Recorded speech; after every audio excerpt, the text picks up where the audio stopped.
નમસ્કાર દર્શક મિત્રો, નેશન પ્લસ ન્યૂઝના આ ખાસ પ્રોગ્રામમાં હું એન્કર હેતલ ભગત આપ સૌનું હાર્દિક અભિવાદન કરું છું. દર્શક મિત્રો, કહેવાય છે કે જે ગુજરાતી હોય અને એને ગરબા ન આવડે તો એ પાક્કો ગુજરાતી કહેવાતો નથી, કારણ કે ગુજરાતી અને ગરબા એ એકમેકને પર્યાય છે. તો દર્શક મિત્રો, તમને સમજાઈ જ ગયું હશે કે હું વાત કરવાની છું નવરાત્રી ઉપર. Navratri words is enough to fulfill our happiness. જી હા, નવરાત્રી હવે ગણતરીના દિવસોમાં જ આવી રહી છે, ત્યારે સૌ કોઈ ગરબા આયોજકો, ગરબા ખેલૈયાઓ તડામાર તૈયારીઓમાં લાગી ગયા છે. ત્યારે ખાસ કરીને હું ખેલૈયાઓની વાત કરું તો ખેલૈયાઓ એ ખાસ કરીને trending fashion, trending garba step, trending દરેક વસ્તુને ફોલોઅપ લેતા હોય છે. અને એમાં પણ કહી શકાય કે જે સિંગરો છે એ નવા લિરિક્સ સાથે તેઓ સજ્જ થઈ જતા હોય છે. ત્યારે દર્શક મિત્રો, આપણે અત્યાર સુધી ઘણા બધા જજીસ સાથે વાત કરી છે, ડિઝાઇનર સાથે વાત કરી છે, ઘણા બધા ખેલૈયાઓ, સિંગર સાથે પણ વાત કરી ચૂક્યા છે. ત્યારે આજે આપણે વાત કરીશું એન્કર સાથે કે જેઓ નવરાત્રિમાં ગરબામાં તેઓ હોસ્ટ કરતા હોય છે, એન્કરિંગ કરતા હોય છે. ત્યારે આજે હું એક એવા એન્કર સાથે વાત કરવા જઈ રહી છું કે જેઓ માત્ર વડોદરા જ નહીં પરંતુ દેશ વિદેશમાં પણ તેઓ પરફોર્મ કરી ચૂક્યા છે અને દેશ વિદેશમાં તેઓ નામના ધરાવે છે.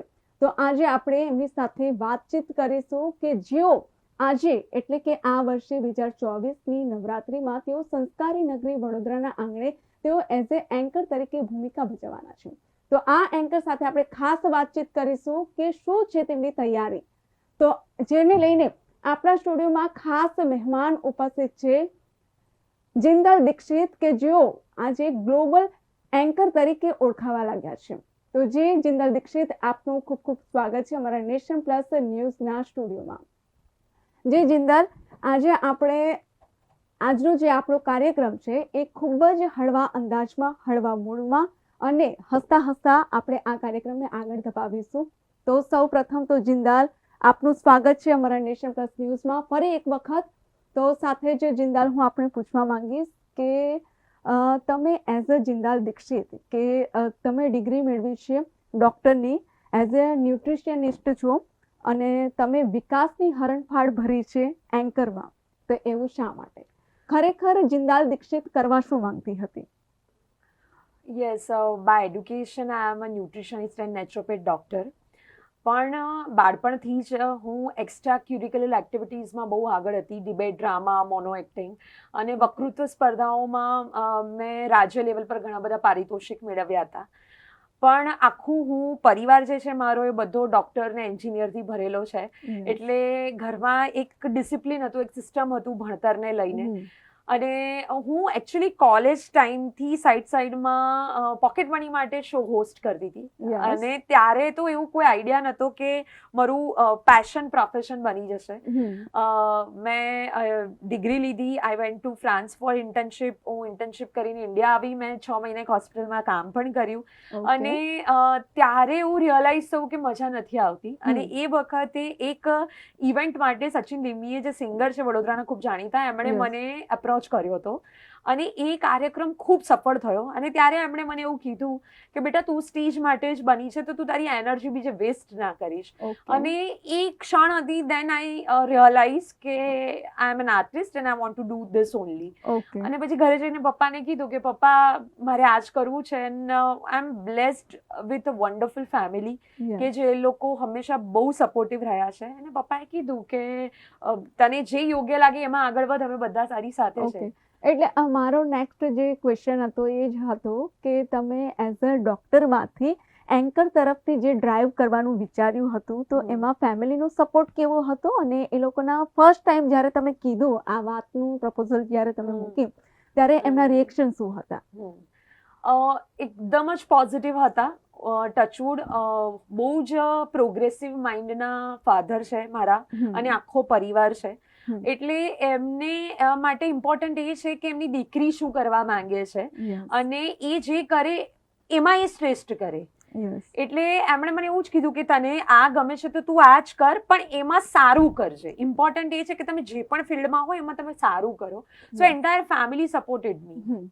તો જિંદાલ, હું આપણે એ પણ પૂછવા માંગીશ કે એક લાઈનમાંથી તમે જ્યારે બીજી લાઈન ચેન્જ કરતા હો છો, આમ તો મોસ્ટલી ઘણા બધાને એવું થતું હોય છે કે કરવું કંઈક હોય અને બની કંઈક જતા હોય છે. જેવી રીતે તમારું એક્ઝામ્પલ આપી શકાય કે તમે એઝ અ ડૉક્ટર તરીકે ડિગ્રી મેળવી અને એન્કરનું તમે કરો છો બાય પ્રોફેશન.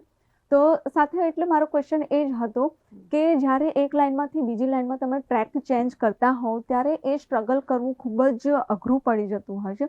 તો એ તમારા સ્ટ્રગલની જર્ની કેવી હતી એના વિશે અમારા દર્શક મિત્રોને જણાવશો. સાચું કહું તો એ સ્ટ્રગલ જ નથી, કારણ કે જ્યારે મેં જોબ છોડી અને ત્યારે હું એક સાઈડમાં પહેલેથી કોલેજમાં એઝ એન એન્કર કામ કરતી હતી.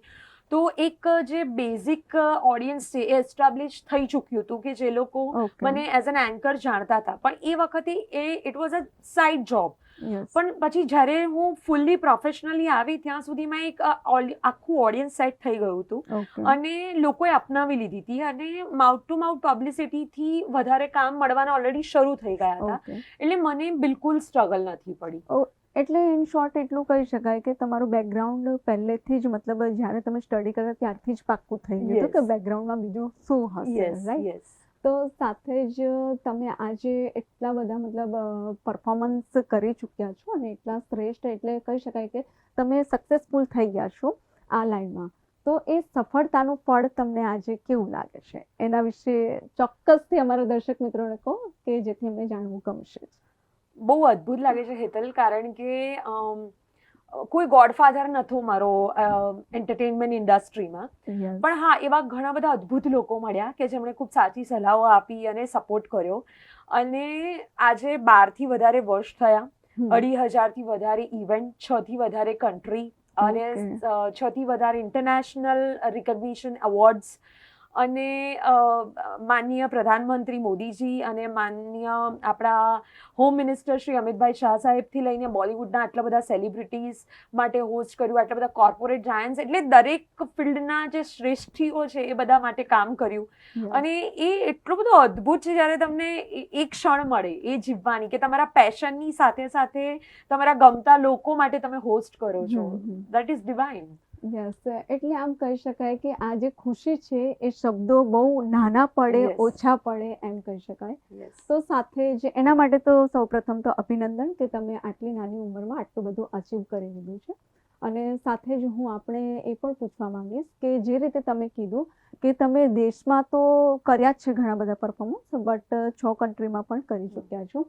તો જ્યારે તમે એબ્રોડ ગયા હતા ત્યારે તમને એવો વિચાર નથી આવ્યો કે તમે એબ્રોડમાં સેટ થાવ કે ત્યાં જઈને વસી જાઓ, એવો કોઈ દિવસ વિચાર આવ્યો છે ખરો? સાચું કહું તો નથી આવ્યો. એનું કારણ એ છે કે બહુ સ્ટ્રોંગ રાષ્ટ્રહિત અને રાષ્ટ્રપ્રેમની ભાવના છે. અને મને એવું છે કે આપણા દેશમાં રહીને આખી દુનિયા ફરવી ચોક્કસ જોઈએ, એક કલાકાર તરીકે નવી નવી જગ્યાઓને એક્સપ્લોર કરવી જોઈએ, પણ આપણું મૂળ જે આટલું સુંદર દેશ ભારત છે, આપણે બહુ ભાગ્યશાળી છે તમે ને હું કે આપણે આ જન્મભૂમિમાં અવતર્યા છે અને મારા દરેક શ્વાસમાં ભારત વસે.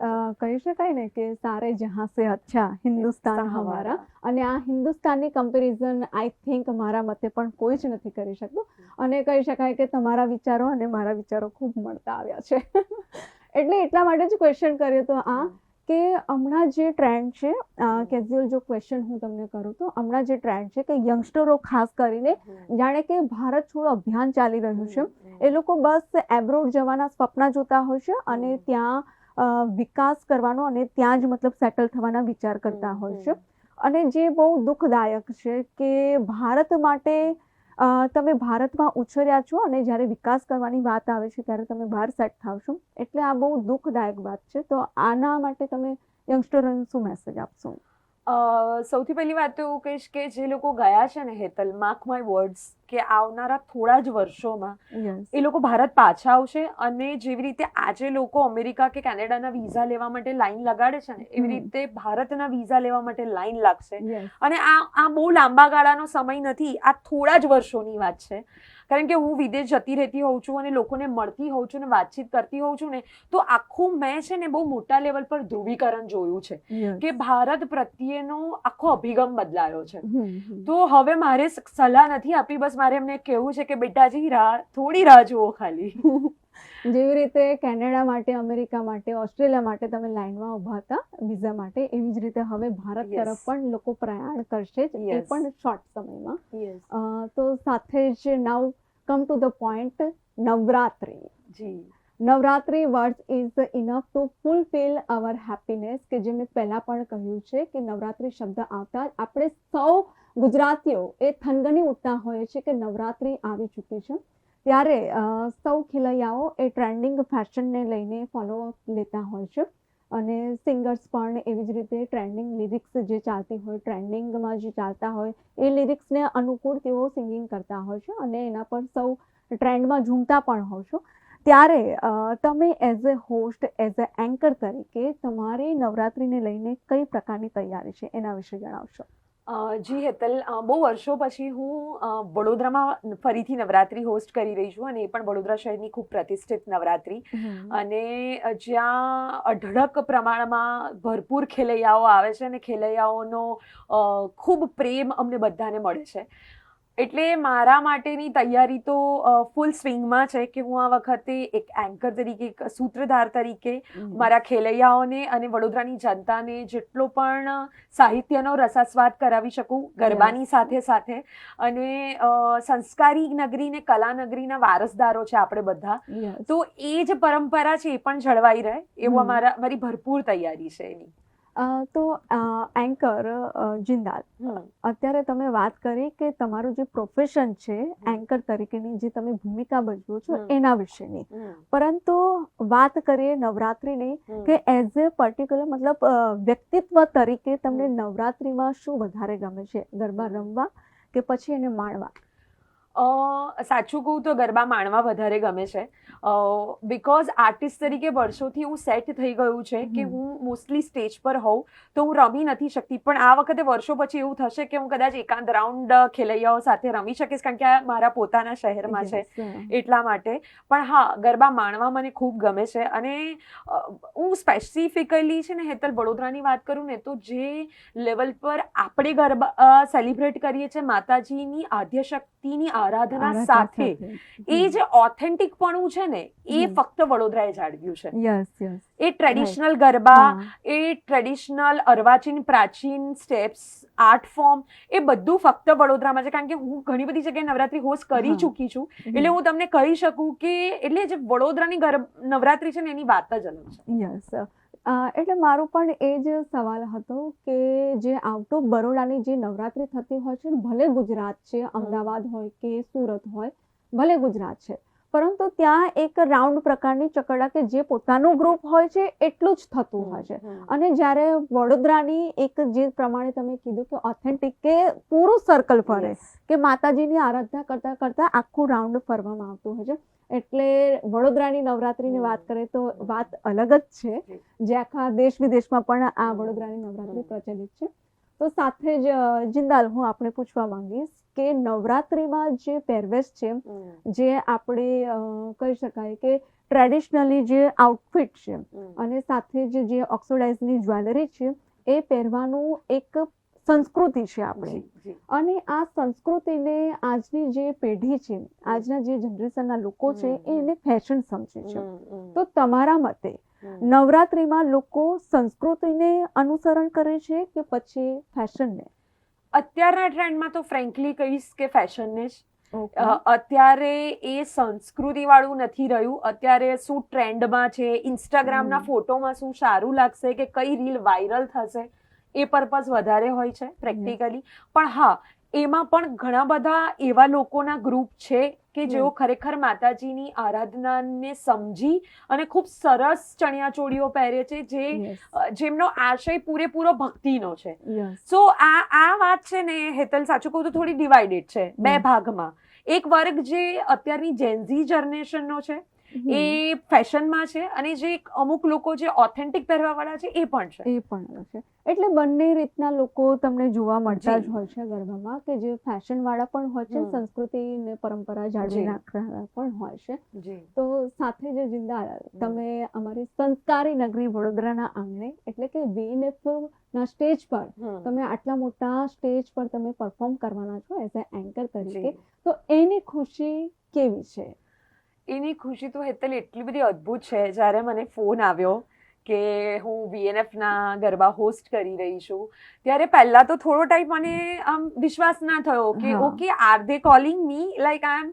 અને ઓબ્વિયસલી જે આખી ટીમ છે ઓર્ગેનાઇઝર્સની, દે નો મી સિન્સ યર્સ, એટલે એ Yes. લોકોએ પણ મને ગ્રો થતા એઝ એન આર્ટિસ્ટ જોઈ છે. ઓકે. અને જ્યારે એમનો મને ફોન આવ્યો ત્યારે મારી માટે બહુ જ આનંદની ક્ષણ હતી.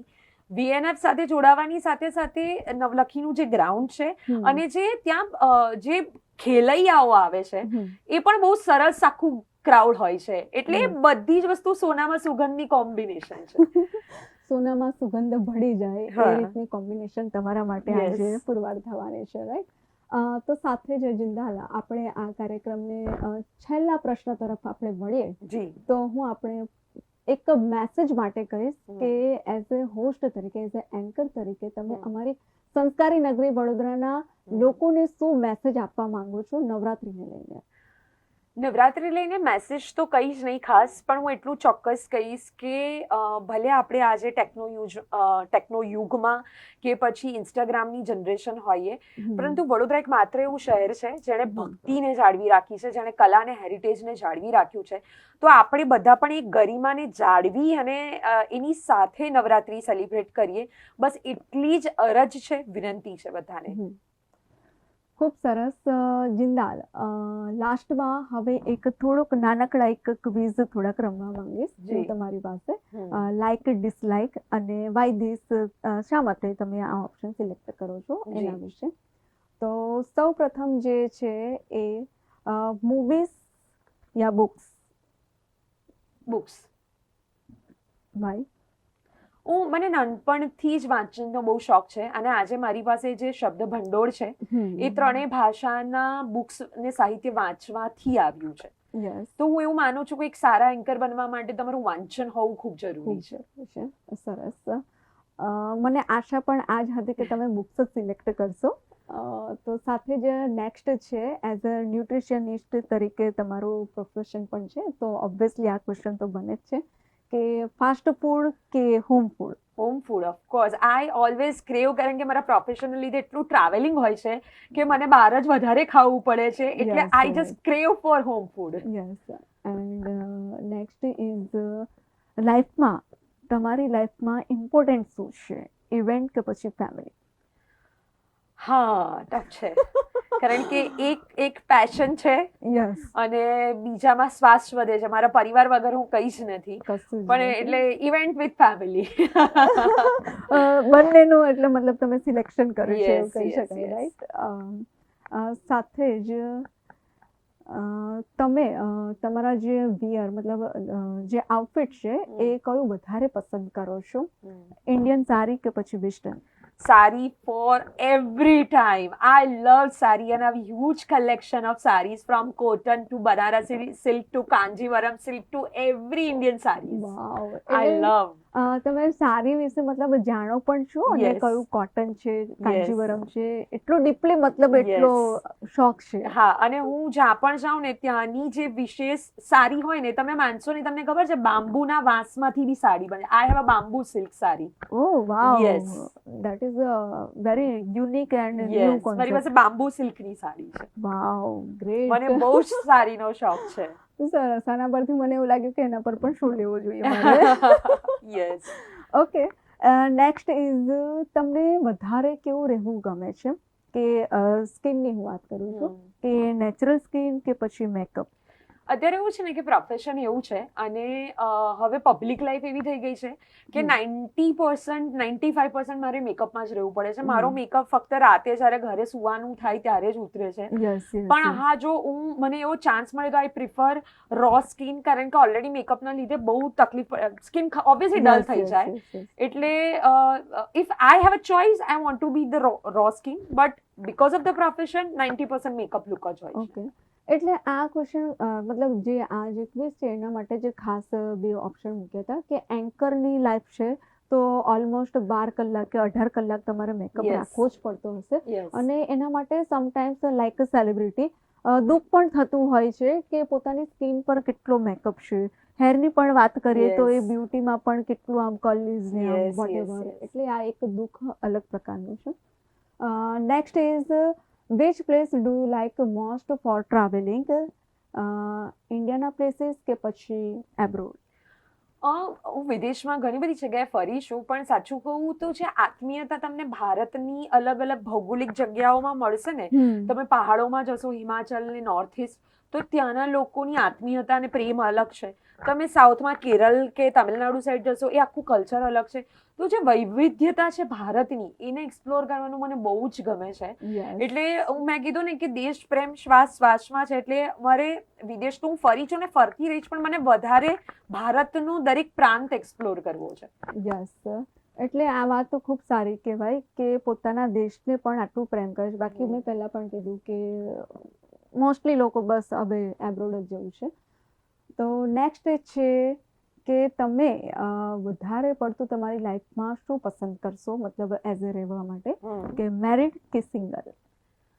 અત્યાર સુધી તો સિંગલ છું. હવે ઘરમાં બહુ ફૂલ સ્વિંગમાં શાદી.com ચાલુ થયું છે, સો હોપફુલી હવે જોઈએ ક્યાં સુધી સિંગલ સ્ટેટસ મેન્ટેન થાય છે.